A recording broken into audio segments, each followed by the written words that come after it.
नमस्कार, एक बार फिर स्वागत है आपका NDN 24 में और मैं हूं हेमंत कुमार। और आज हमें सोजत सिटी कोर्ट के बाहर जो एक धरने पे बैठा है परिवार, पीड़ित परिवार जो है न्याय की गुहार में जो है लगातार भूख हड़ताल पर बैठा है।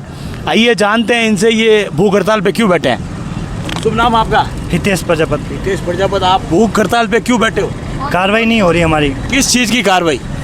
जो हमारे साथ एक तो झूठा मुकदमा लगाया हमारे पास दहेज का, और हमने एक 420 का मुकदमा किया हुआ है, और एक चोरी का मेरी भाभी का भी गहने लेके गई है। मेरी वाइफ। किसके ऊपर किया आपने 420 का? मेरी वाइफ के ऊपर। आपकी वाइफ कहाँ, ससुराल कहाँ आपका? ससुराल एक्चुअली वो चाउंडिया खूट की है, रायपुर के पीछे चाउंडिया खूट गाँव है, और करीबन 15-20 सालों से पाली में ही रहती है। हाँ, तो पाली में ही है। पाली में है? हाँ। तो शादी कब हुई थी आपकी और क्या मतलब हुआ, तो पूरा घटनाक्रम बताएं। शादी 3 मार्च को हुई और मात्र 3 दिन मेरे साथ रही। बाद में 2 दिन आई और एक दिन रुकी और बोली मेरे को मेरे हलवाई को पैसे देना है, मेरे फोटोग्राफ को पैसे देना है। ऐसे करके झांसा दे के सब गहने कपड़े सब लेके चली गई। फिर वो घर पे जाके मेरे को बोलती है कि मैं साथ में नहीं चलूँ। एक्चुअली मैं बेंगलोर में रहता हूँ, नौकरी करता हूँ, वहाँ छोटा बिजनेस भी है। तो मैं बेंगलोर जाने के लिए 16 तारीख को टिकट निकाला था। तो वो बोली कि मैं साथ में नहीं चलूँगी, मैं 2 महीने इधर रहूँगी। मेरे पापा बोल रहे पहल फागन रुकूँगी वगैरह। और फिर वो उधर ही रह गई और फिर मैं बेंगलोर चला गया। और मात्र 13 दिन बाद मेरे को कॉल करके बोली रूम लो, अच्छा फर्नीचर वाला रूम लो और वॉशिंग मशीन लो, अच्छा बेड लो। तो मैंने वो भी लिया, रूम लिया, 50,000 एडवांस दे के आया मैं। और फिर मात्र 29 दिन बाद, शादी के 29 दिन बाद 15 अप्रैल को मैं इधर आया। 5 बजे उतरा गाड़ी से, टिकट नहीं मिला तो कार में आया। फिर मैं 11 बजे कॉल किया 15 अप्रैल को कि मैं आ रहा हूँ तेरे को लेने। बोली ठीक है आ जाओ, पर तुम्हारे माता पिता को साथ में लेके आना। तो मैं लेके गया माता पिता को साथ में। फिर मेरी माँ से कोई बात नहीं, फालतू में उससे झगड़ा करने लगी और उसके सब गहने जो है वो सब उसके लॉकर में रख के बोल रही है कि नहीं तुमने मेरे गहने चोरी कर दिए, वो कर दिए। ऐसे करके उसने उसके घर में 3 कुत्ते बड़े बड़े वो हमारे पीछे छोड़ दिए। फिर हम जान बचा के हम बाहर आ गए घर के बाहर। फिर हमारा वीडियो निकाला उसने मोबाइल से और वो बोल रही कि मैं झूठा दहेज केस करूँगी, वो करूँगी। उसका बाप बोल रहा है कि मेरी बेटी बैठे बैठे खाएंगी, ना तेरे को शादी करने दूंगा, ना मेरी बेटी शादी करेंगी।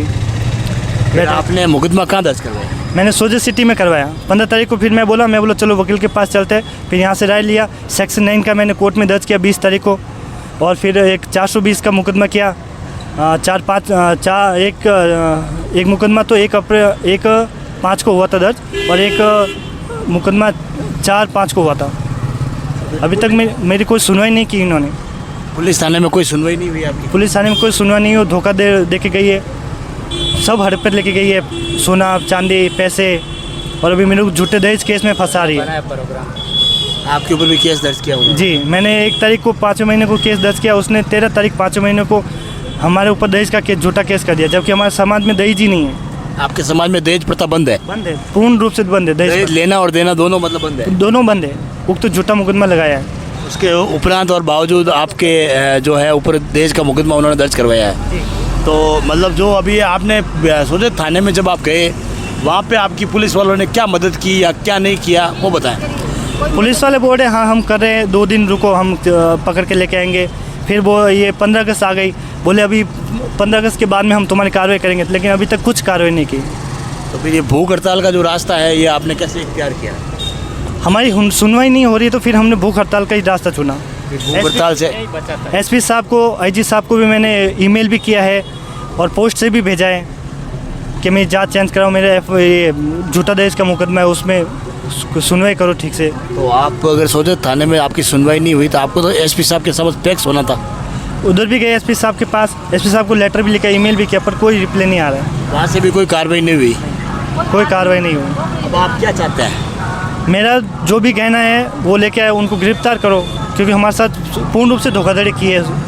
और बाकी और हमारी दहेज की जो वो लगाए उन्हें 53 नंबर FIR, उसकी जांच ठीक से करवाए। तीनों मुकदमे एक उच्च अधिकारी को दे, जो दूध का दूध पानी का पानी हो जाएगा कि कौन झूठा है कौन सच्चा है। 3 मुकदमे आपने दर्ज करवाए हैं या उन्होंने करवाए? मुकदमे तीनों, मेरे 2 मुकदमे, उसका एक मुकदमा जो है एक ही आदमी को दो, तो मालूम गिरे कि कौन झूठा है कौन सच्चा है। आपका कहने का मतलब है जो जांच अधिकारी है वो आपका चेंज होना चाहिए? हाँ। IO जो है चेंज होना चाहिए। अभी वर्तमान में जांच अधिकारी कौन है? मेरा तो कानाराम है, कानाराम जी इधर के सोजत सिटी के। अच्छा। कानाराम जी, तो कानाराम जी ने कोई कार्रवाई आपके खिलाफ मतलब नहीं, कोई कार्रवाई नहीं की फिलहाल तो। आपके पक्ष में कोई कार्रवाई नहीं की उन्होंने? नहीं, फिलहाल कोई कार्रवाई नहीं की। हमने गवाह वगैरह सब पेश कर दिए, सब दे दिए, तो अभी तक मामला पड़ा है, जबकि उसका मामला चल रहा है। उसका भी चालान भी पेश करने को बोल रहे वो। जी हाँ, यहाँ आप देख सकते हैं पीड़ित परिवार जो है न्याय की गुहार लगाए यहाँ बैठा है। भूखा और प्यासा परिवार जो यहाँ बैठा हुआ है, और प्रशासन जो है उनके कान में जूं नहीं रेंग रही है। और प्रशासन के द्वारा, जो पुलिस प्रशासन के द्वारा भी इनको कोई सहयोग नहीं मिला। एसपी के समक्ष भी पीड़ित परिवार जो है पेश हुआ है, वहाँ भी इनको कोई जो न्याय की जो है मतलब उम्मीद और आशा जो कह सकते हैं उसकी किरण नज़र नहीं आई है। अगर मान लो यहाँ से सुनवाई नहीं होती है तो आप क्या करेंगे? नहीं, इधर ही बैठे रहेंगे जब तक वो नहीं होंगे, नहीं तो फिर आत्महत्या करने का परमिशन मांगेंगे और क्या।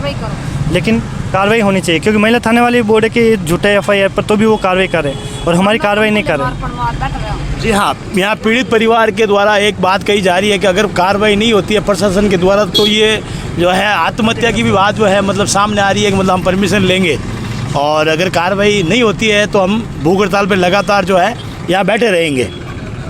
आप ही को जैसे मैं इसका पापा हूँ, जयराम नाम है मेरा। जयराम जी नाम है आपका? हाँ, इनका क्या कि बन बनाया प्रोग्राम था कि कैसे लूटना है, इस दिन बना के मीठे मीठे बोल के हमसे मंगवाया कि ये तो आपके घर आएगा, मेरी बेटी को नाराज़ मत करो। मेरे तो अभी कोई प्रशासन आपसे यहाँ मिलने के लिए आया या आपकी सुध लेने के लिए कोई आया था प्रशासन में से? आए कौन आए था, ये सोच सिटी थाने वाले भी आए, डिप्टी साहब भी आए।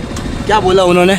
उन्होंने बोला कार्रवाई होगी, तुम्हारी जांच करेंगे, आओ हमारे ऑफिस आओ, देखेंगे, जांच करेंगे। लेकिन अभी वो तो चालान पे बैठ रहे और ये अभी जांच करने को बैठे। नहीं, जांच तीनों एक ही मुकदमे को दो तो दूध का दूध पानी का पानी होगा, क्या है मामला बस। तो आपने जो है डिप्टी साहब के कहने के उपरांत आप डिप्टी साहब के ऑफिस गए थे? आप डिप्टी साहब इधर ही आए, अभी मिला उनसे भी। वो बोर्ड में फाइल मंगा रहा हूँ और मैं जाँच करूँगा, लेकिन मैं बोल रहा हूँ तीनों जाँच एक ही दे तो मालूम गिरे।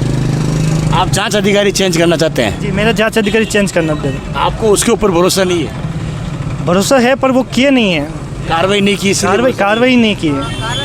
अब इनको बहुत भरोसा तो रखते हैं हम, क्योंकि हम पीड़ित हम जाते हैं FIR दर्ज कराने, लेकिन हमारी कार्रवाई नहीं की। जी हाँ, मतलब यहाँ पे जो है मतलब पुलिस से इत्तेफाक तो ये रखते हैं, पर पुलिस द्वारा जो कोई समय पे कार्रवाई नहीं होने के कारण जो है मतलब अभी तक इनके मन में जो असमंजस की स्थिति है कि मतलब क्या करें। आखिर पीड़ित परिवार जो है न्याय की गुहार लगाए बैठे हैं, करे तो क्या करें। तीनों एक साहब का तीन वाला गया पण मोर कार्रवाई नहीं रही, मरनो कबूल है पण मोर मैं बैठा रहा, मोर ज्ञान रुपया मोर लाओ, मोर गरीब आदमी हो, मोर कन कोई स्थिति नहीं है, कोई जमीन नहीं, जगह नहीं, मजूरी कर मोर पेट भरो, तो मोर ज्ञान मोर धोखो क्यों करी, मोर ज्ञान का बोलाओ। मेरा छोटा बिजनेस भी था, टी-शर्ट का होलसेल स्टार्ट किया था, लेकिन ये मुकदमे की वजह से वो भी फेल हो गया। पूरा माल जो है वो सड़ रहा है बेंगलोर में पड़ा।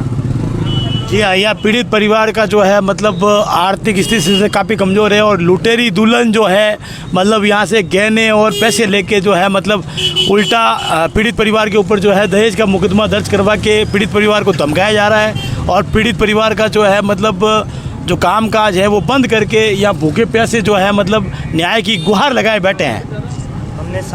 हमने सामाजिक स्तर पे भी बात की, लेकिन वह भी नहीं मान रहे। वो बोले जहाँ जो भी आएगा केस लगा दूंगा। वो बोले सिर्फ मेरे पिताजी को अकेले घर पे भेजो, ऐसे बोले सिर्फ अकेले घर पे भेजो, हम सुलह मशवरा करेंगे। बोले अकेले बुला के और केस लगाना चाहती है, ऐसा उसका इरादा वही है उसका, और फंसाना चाहती है, लेकिन सुलझा नहीं कर रही है। जी हाँ, मतलब मामले को सुलझाने के लिए जो है मतलब अकेले पीड़ित परिवार के सदस्य को बुलाया जा रहा है, और सल्टाने के बाद जो सामाजिक स्तर पे भी इनको जो है न्याय नहीं मिला है। मात्र 4 दिन रही है अभी, बस वो बैठेंगी, घर पे बैठेंगी और मेरे से दहेज वो क्या वो गुजारा भत्ता का वगैरह वो लेगी, बस वही उसका इरादा है। जी, अभी आप प्रशासन से क्या मतलब अपील करना चाहते हैं? यही कि हमारा जो धोखा हुआ है उसमें कार्रवाई करे, हमको न्याय दिलाए। जो हमसे हड़पा है वो सोने चांदी गहने और पैसे, वो हमको वापस दिलाया जाए, क्योंकि झूठा किया है, हमारे साथ फ्रॉड किया है। वो अपने समाज वालों से कोई इसके बात करिए कि मैंने सिर्फ गहने के लिए ही शादी की इनसे, इतना बोल रही हूँ। जी हाँ, ये बात जो है यहाँ पे मतलब गहने की जो आ रही है, लुटेरी दुल्हन जो है गहना लेके जो अभी फरार है, और उल्टा पीड़ित परिवार के ऊपर जो है मुकदमा दर्ज करवा के पीड़ित परिवार को धमकाने की यहाँ पे जो प्लानिंग चल रही है, और पीड़ित परिवार यहाँ न्याय की गुहार लगाए बैठा है।